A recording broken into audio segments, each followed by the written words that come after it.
Hai, Assalamualaikum warahmatullahi wabarakatuh dan salam sejahtera. Apa khabar anda semua?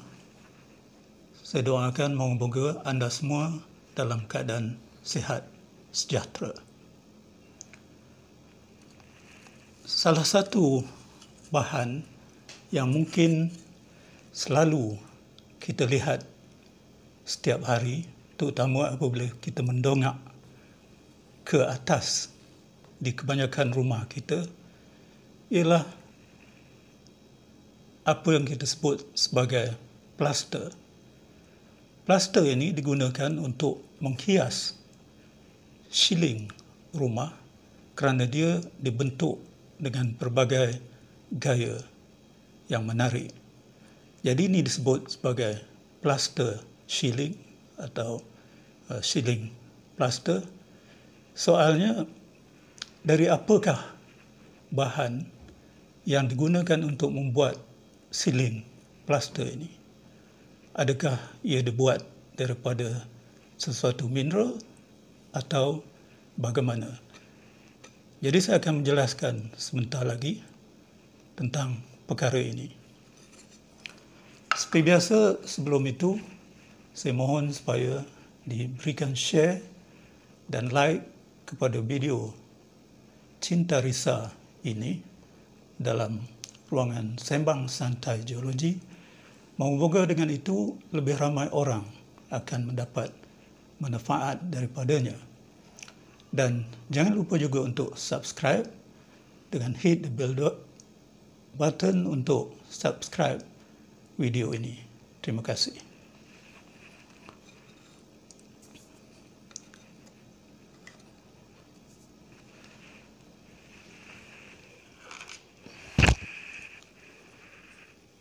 Di tangan saya ini ialah satu sampel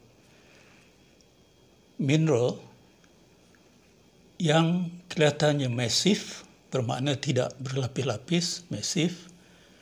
Warnanya, kalau ikut yang sebenarnya, tidak berwarna hingga sedikit keputihan dan kekelabuan.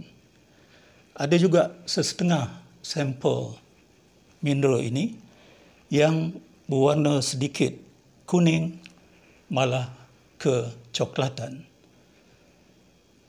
Jadi, di tangan saya ini ialah satu mineral semula jadi yang disebut sebagai gypsum. Dan gypsum ini ialah mineral yang mempunyai formula kalsium sulfat yang berair. Jadi, kalsium sulfat berair ialah formula untuk mineral gypsum ini. Sifat-sifat lain daripada mineral ini ialah dari segi kilauannya, kerana ia bersifat berkaca ataupun glasi, dan dia juga bersifat kesutraan, maknanya silky, silky. Kemudian dia juga bersifat seperti lilin ataupun seperti mutiara atau pearly look. Jadi inilah mineral yang bernama gypsum. Dan dari mineral inilah bahan yang saya tunjukkan tadi, bahan perhiasan tadi, iaitu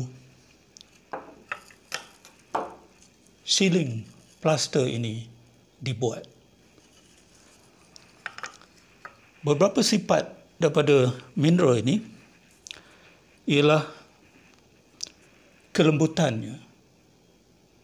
Gypsum ini ialah satu mineral yang lembut, seperti dibuktikan oleh kemampuan kuku kita untuk mengguriskannya. Jadi saya tunjukkan di sini satu kawasan yang bersih yang saya guriskan, dan sekarang kawasan itu telah pun terguris dengan kuku saya. Jadi dalam geologi, kuku itu diberikan indeks kekerasan 2,5 lebih kurang, dan dia mengguris mineral ini menandakan mineral ini lebih lembut daripada 2,5 kekerasannya. Apatah lagi kalau gypsum ini diguris dengan pisau pocket yang kekerasannya ialah 5. Jadi kalau kita guriskan pasti gypsum ini akan terguris dengan jelas seperti di sini.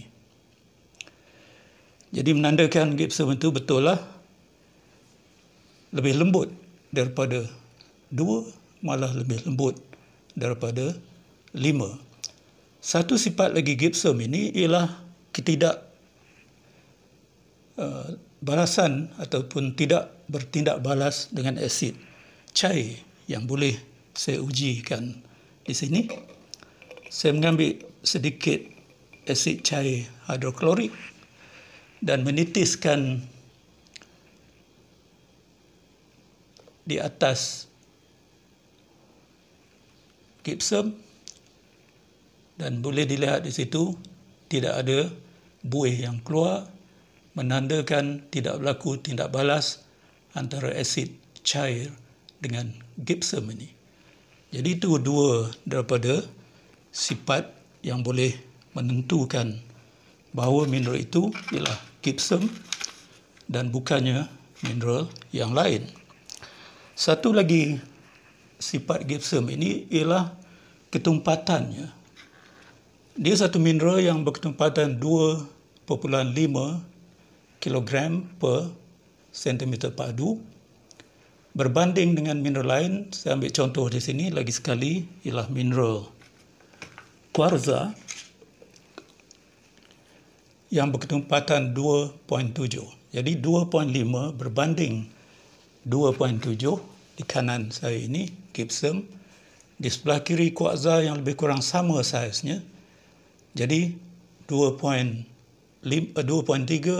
against 2,7, jadi terasa kuarza ini lebih berat daripada gypsum. Ya.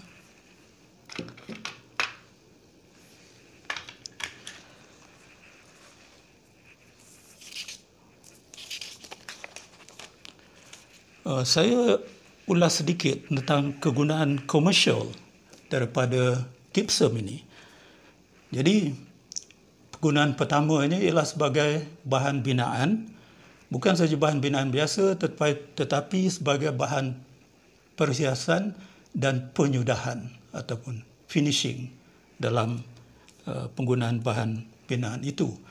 Dan kita tahu pada 3,700 tahun sebelum Masihi lagi, orang-orang Greek telah pun menggunakan gypsum ini untuk tujuan sebagai bahan binaan, dan ada rekod yang menunjukkan termasuk dalam membuat piramid yang terkenal itu.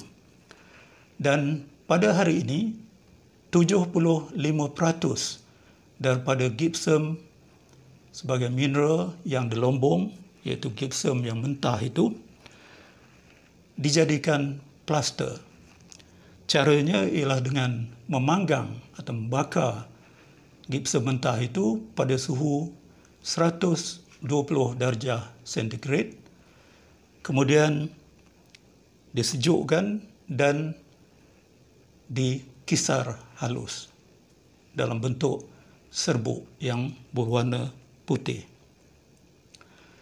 Jadi semasa pembakaran, molekul air daripada gypsum itu telah pun terlepas keluar, dan apabila kita tambahkan semula air, dia akan membentuk satu lam ataupun gumpalan yang kuat yang boleh ditempa dan diacu ke dalam pelbagai bentuk, dan dia akan keras dalam masa 10 minit.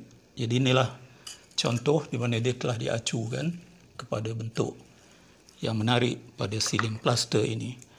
Kegunaan yang berikutnya ialah jenis yang halus itu ataupun yang dirujuk sebagai alabaster, dia digunakan untuk membuat ukiran tugu dan sebagainya. Kegunaan yang ketiga ialah sebagai sumber untuk membuat baja, fertilizer. Dia juga digunakan untuk sebagai pengisi kertas atau filling daripada kertas dan bahan-bahan tekstil. Dia juga sedikit diperlukan dalam pembuatan simen, iaitu simen Portland, simen yang digunakan pada hari ini. Dan tidak ketinggalan, gypsum ini digunakan dalam perubatan, di mana dia digunakan sebagai pembalut ortopedik dan juga untuk membuat acuan gigi. Okay. Jenis gypsum yang bukan masif tetapi mempunyai bentuk hablur atau bentuk dengan sempurna, seperti yang digambarkan di sini, nama mineralnya ialah selenite atau selenite.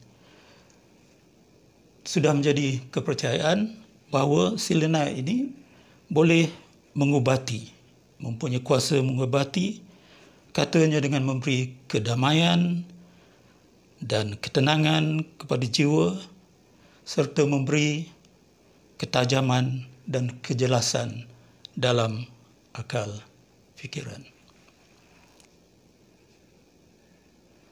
Okay, akhir sekali saya ingin bercakap sedikit tentang pengeluaran dunia gypsum ini.